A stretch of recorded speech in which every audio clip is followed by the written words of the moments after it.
It's the Full Force Movie News Burst, brought to you by GeneralsJoes Reborn.com with me, Christopher McLeod AKA Diagnostic 80. Paramount Pictures CEO Gianopulos to step down and the company set to scale back on big budget movies. Well, this is interesting. Deadline have reported that the CEO and chairman of Paramount Pictures, Gianopulos, is stepping down from his position, and it looks very likely that the head of Viacom CBS Inc.'s Nickelodeon Kids TV empire, Brian Robbins, will be taking over. Gianopulos was instrumental in turning things around at Paramount after a torrid 2017, which saw the company lose a whopping $445 million. $100 million of that was lost on the last night alone. In addition to that, their lucrative partnership with foreign investors Who Are Media came to an end, putting the company into a difficult financial position. However, before the end of the year, Paramount had signed a new agreement with Hasbro, which saw the toy giant paying more towards their movies with greater creative control. This ensured the financial safety of the company, and they went on to make a number of critically acclaimed films, including A Quiet Place and Bumblebee. Mr. Gianopulos steps down at a time where the movie industry is taking an absolute pounding due to the continued global pandemic situation,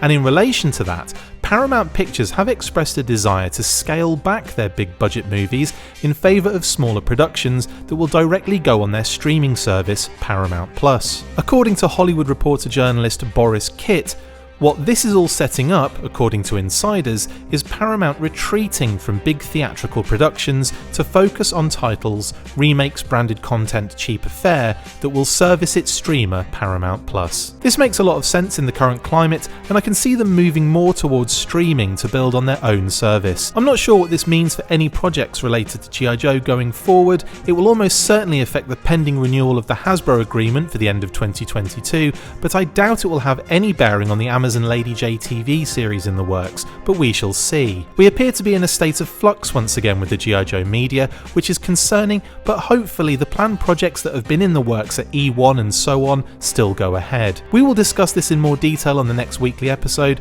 and hopefully by then we will have a better idea of what to expect going forward.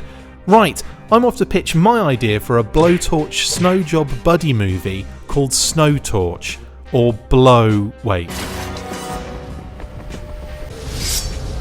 Make sure you get involved with the discussion by liking, sharing and commenting on these videos, and as always you can keep up with the show after listening by following on Twitter @TheFullForce, liking the Facebook page facebook.com/TheFullForce, and if you would like to contact the show you can message us on either of those platforms with feedback and questions. We also have a Patreon page, so if you want to show your support for the show, see your name up in lights on these videos, or enjoy exclusive bonus content, then check out patreon.com/TheFullForce podcast, or click on the link on any of the posts this podcast appears in. Full Force.